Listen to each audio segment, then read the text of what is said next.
Hello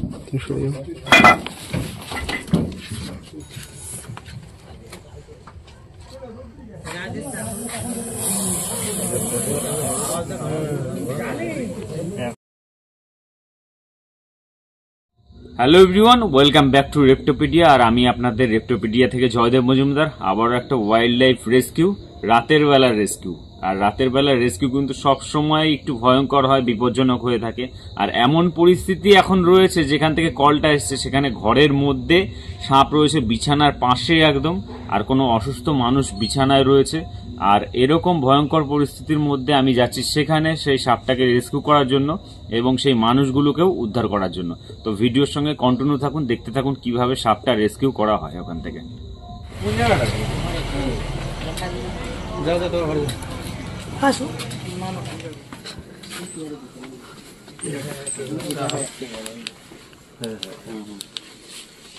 এই যে এখানে রয়েছে, ওই চেয়ারের পেছনে আছে।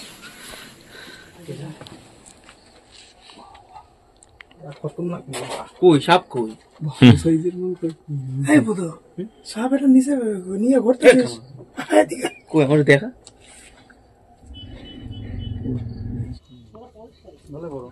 ওরে বাবা, ঢোকার সময় কি দেখেছিলেন? বসে রয়েছে ভাত খাচ্ছে, আমি ওখানে দেখে বসে রয়েছি। দেখলাম, তারপরে ওকে উঠিয়ে দিলাম, ডাইরেক্ট কিন্তু উঠা দিলাম। এই পাশে বসে আছে, খাচ্ছে, আর তুমি এসে ফার্স্ট দেখেছো। তো দেখছেন ঘরের মধ্যে দেখতে পাচ্ছেন রাসেলস ভাইপার রয়েছে, চন্দ্রগোড়া, যেটা উলুগুড়া, বিভিন্ন নাম আছে। উলু বনে বেশি দেখা যায় বলেই উলুগুড়া নাম। তো এটা বিষধর সাপ, ভারতের যে 4টে সাপের বাইট সব থেকে বেশি হয় তার মধ্যে কিন্তু এটা রয়েছে, চন্দ্রগোড়া বিগ 4-এর একটা। আর এনারা হয়তো বললেন দাদা খেতে বসেছেন, পাশে তাকিয়ে দেখছেন, এখানেই দেখতে পাচ্ছেন এই ঘরের মধ্যেই থাকে, থাকার ঘর একদম, খাটে পাশে খাট, এখানেই খাওয়া দাওয়া করছিল। আর পাশে কিন্তু এই সাপটা এই জায়গাটায় দেখতে পেয়েছে। এটা যে লোকেশন, এটা কুপার্স হল্ট, রানাঘাট ব্লক 2-তেই তো পড়ছে, তো ব্লক 2, এখানেই সাপটা রয়েছে ঘরের মধ্যে, একদম বসত ঘরের মধ্যে। আর 12 নম্বর ওয়ার্ড। আচ্ছা আচ্ছা আচ্ছা আচ্ছা, ঘরে অসুস্থ মানুষও রয়েছে, কিন্তু তার মধ্যে কিন্তু ঘরের মধ্যে এই পরিস্থিতি, বাইরে থেকে বিষধর সাপ। আর যেহেতু বিষধর সাপ, কিন্তু ভয় কিন্তু সবারই লাগে, প্রতিটা প্রাণী কিন্তু সাপকে ভয় পায়, শুধু মানুষ না, অন্যান্য যেসব প্রাণীগুলো আছে।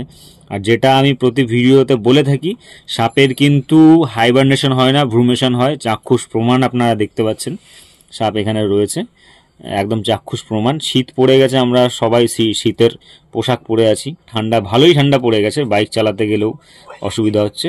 তো সাপটা রেস্কিউ করব এখান থেকে।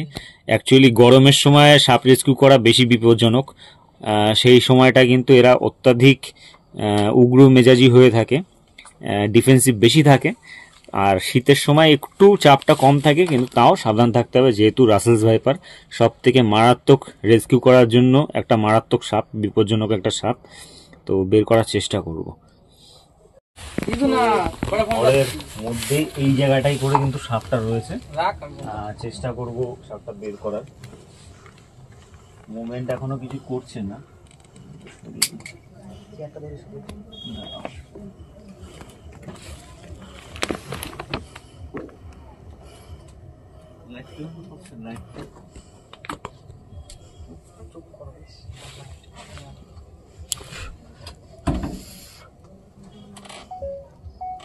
দেখতে পাচ্ছেন কত কিরকম জায়গায় সাপ কিন্তু এখানে রয়েছে। তো এখনো নাড়াচাড়াও বেশি হয়নি বলে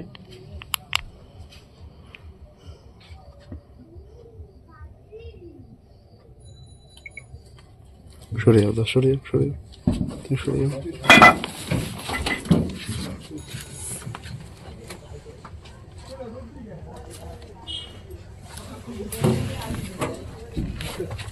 পেছনে সরে যাও, দা পেছনে থেকো না, কেউ ওর পেছনে থেকো না, দূরে চলে যাও।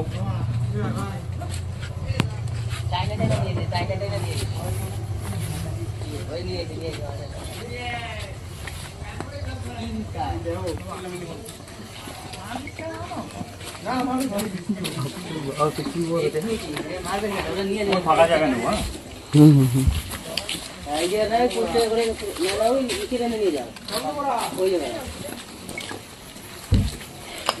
জায়গা না পুরো ফাঁকা জায়গা না না এবারে তোমাদের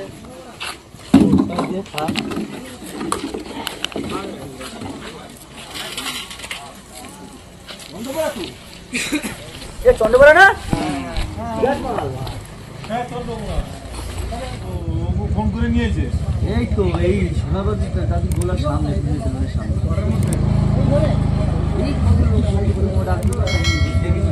চন্দ্রপুরা তো বড় মাল মাল বেশি ধরে দেবে না তাই রক্ষা দাবাই ছেলে কল ধরে মারতো রে কোনটা হ্যাঁ ওই যে দেখিস না যেটা এই চন্দ্রপুরা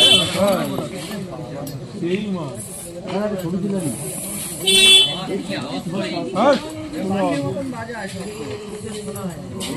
দেখতে পাচ্ছেন ও মোটামুটি চুপচাপ ছিল, কিন্তু এখনই কিন্তু আবার যেহেতু লোকজন রয়েছে আলো দেখেছে আবার শুরু হয়ে গেছে।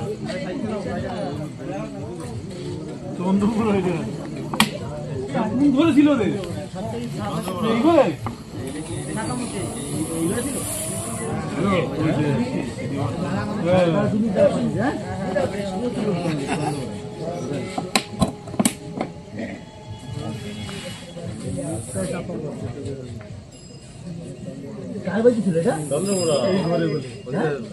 খবর দিল কারা ওরাই ফোন করতে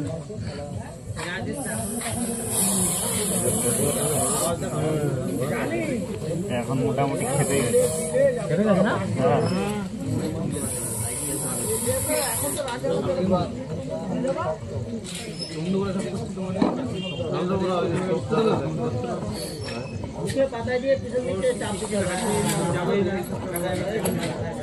ওরা জানে সব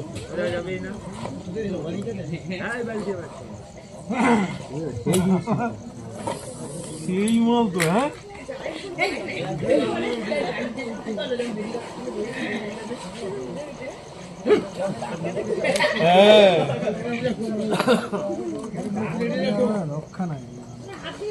এই মাল তো তোমরা নিয়ে গিয়ে অন্য কোথাও ছাইড়ে দেবা না, আমরা ডিপার্টমেন্টে হাতে দিই, আমরা নিজেরা ছাড়তে যাই না। নিজেরা ছাড়তে গেলে এই যে সমস্যা, এই যেটা আপনি বললেন এটাই সমস্যা, কারণ মানুষ তো আশেপাশে থাকবেই, আর ঘরে আবার ঢুকবে। হ্যাঁ হ্যাঁ, ওদের কাছে জমা দিয়ে দিই, কারণ এইগুলো যে কোনো মানুষ রেস্কিউ করতেও পারে না, আইনত বিভিন্ন ব্যাপার আছে ফরেস্ট ডিপার্টমেন্ট। তো দেখলেন রাসেল ভাইপার একদম যেরকম জায়গা ছিল পাশেই কিন্তু মানুষের থাকার খাট রয়েছে, আর তার পাশে কিন্তু রাসেল ভাইপার রয়েছে চন্দ্রপুরা। আর যে ভেনম, যেটা ভেনমে চন্দ্রপুরা কামড়ে বারবার আমরা বারণ করি যে বাঁধন দেবেন না, বাঁধন দিলে গ্যাংরিং হওয়ার জন্য কিন্তু যে অংশে বাঁধন দেবেন আপনি, হাত বা পা যেখানে কামড়াবে, সেই অঙ্গটা কিন্তু কেটে বাদ দিতে হতেই পারে, বেঁচে গেলেও সেটা বাদ দিতে হতে পারে। আর যে হেমোটক্সিক ভেনম, তাতে কিন্তু কিডনি ফেলিওর হয় যদি ট্রিটমেন্টে দেরি হয়। তো এই শীতের মধ্যেও হাইবারনেশন যেটা বলেছিলাম হয় না, ভ্রুমেশন হয়, যার কারণে সাপ বিভিন্ন অসুবিধার জন্য কিন্তু বাইরে বেরিয়ে আসে। আর প্রতিনিয়ত এদের আবাসস্থল কিন্তু নষ্ট হচ্ছে বলেই এইভাবে হিউম্যান অ্যান্ড ওয়াইল্ড লাইফ যে কনফ্লিক্ট, সেটা কিন্তু বারবার হচ্ছে, সামনাসামনি হয়ে যাচ্ছে। লোকের বসতির মাঝখানে কিন্তু সাপ চলে আসছে, বিভিন্ন প্রাণী চলে আসছে। তো এই কারণেই কিন্তু আমরা বারবার বলি যে জঙ্গল যেগুলো আমাদের প্রয়োজন নেই, সেই জঙ্গলগুলো যাতে থাকে যেখানে সাপ এবং অন্যান্য প্রাণী থাকতে পারে, তো সেইগুলো ধ্বংস হচ্ছে বলে কিন্তু এইগুলো হচ্ছে, চলে আসছে বারবার ঘরের মধ্যে। অনেকে মনে করে যে সাপটা বালির সাথে চলে আসে বা কিছু, বা খোয়ায় চলে আসে, বন্যায় চলে আসে, এরকম ব্যাপার নেই। সাপ কিন্তু অনেক আগে থেকেই পাওয়া যায় এখানে, তবে বালিয়ারি এলাকায় কিন্তু এরা বেশি থাকে রাসেল ভাইপার। না না না, ওরকম ব্যাপার নেই। টাইম সব থেকে কম দেয় হচ্ছে কোবরা, যেটা ওটা টাইমটা কম দেয়, কিন্তু এরা কামড়ালে যদি এখন মাল্টিপল বাইট হয়, 2-3 বার কামড়ায়, তাহলে টাইম। এটা চন্দ্রপুরা রাসেল ভাইপার। তো এই কুপার থেকে দাদা বাড়ি থেকে ওরা দেখেছে যে সাপটার এত বাজে পজিশন, পাশেই শোয়ার খাট, খুবই ডেঞ্জারাস পজিশন। আরে এই যে সুমন্ত ঘর দিয়ে, এই ঘর দিয়ে তো চ্যানেলে যারা নতুন আছেন তাদের বলবো সাবস্ক্রাইব করে রাখার জন্য। চ্যানেলটা বিভিন্ন সময় বিভিন্ন আপডেট আমরা দিয়ে থাকি, শুধু রেস্কিউ ভিডিও না, বিভিন্ন ইনফরমেটিভ ভিডিও কিন্তু আমরা তৈরি করি যাতে মানুষ আরো সচেতন হয়, সেই কারণে। তো আমাদের কাজ ভালো লাগলে চ্যানেল সাবস্ক্রাইব করে রাখবেন। দেখা হচ্ছে অন্য কোনো ভিডিও নিয়ে। সবাই আপনারা অনেক অনেক ভালো থাকবেন, সুস্থ থাকবেন। আর রাত শীত হয়েছে বলে টর্চ নিয়ে বেরোবেন না, এটা যেন না হয়। রাস্তাঘাটে এরকম থাকতেই পারে। ঠিক কি দেখিস আমাদের